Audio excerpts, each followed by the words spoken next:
When Dr. Cowen arrived at Tulane, he'd never eaten a beignet, never had anybody ask him how his mom and them were doing, or never made groceries. But that all changed.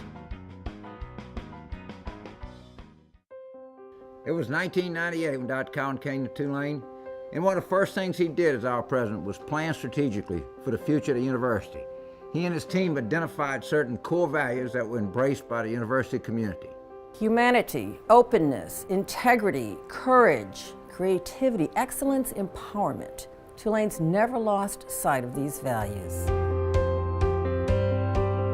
Said there are no goals that should be ever set in a small way. Every goal we ever should set for ourselves should set a standard for ourselves and for others and be enough in our reach that we can attain it. The goal was $1 billion endowment, the highest ever for Tulane. Tulane was fiscally and academically strong.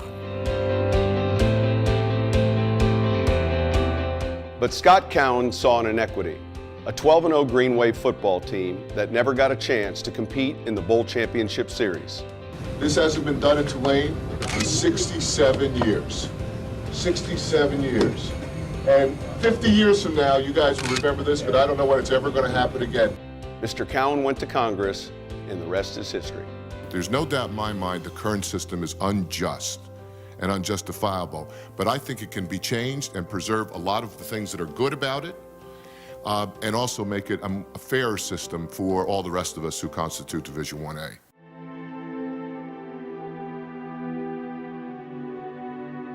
But then came the real challenge. It was, as water as far as I could see anywhere on campus. And that's when I knew we were in deep, deep trouble. First of all, I don't know when this water is going to get out of here, and then secondly, what damage it's done to the campus. Scott was forced to deal with 80 buildings that needed repair. The bill, $250 million plus. The largest recovery effort in the United States, and you could be part of it.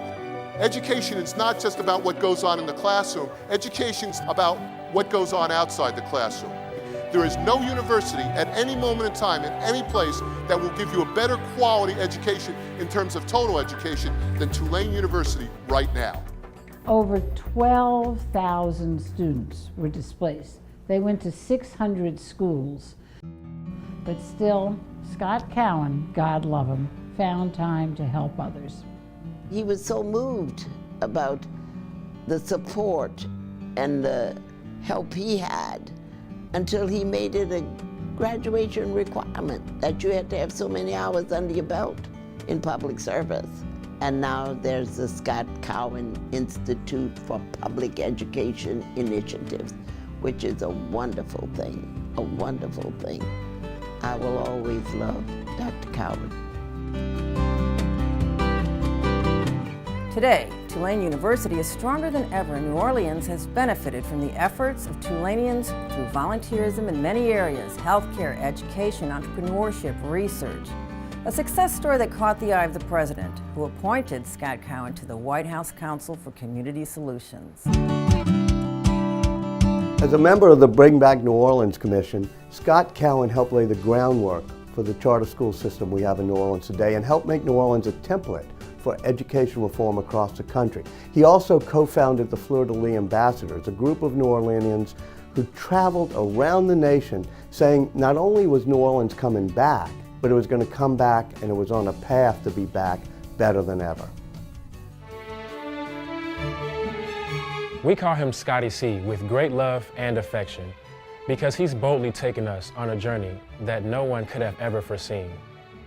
And he's done it with humor. This is my granddog. This is Hazel. Style, perseverance, and integrity. This is not the end. This is the beginning of a new chapter for you and Marjorie, a time for you to enjoy the life that you've built together. Come July 1st, Scott Cowen, you will no longer be president of Tulane, but you and Marjorie will always be among our dearest friends.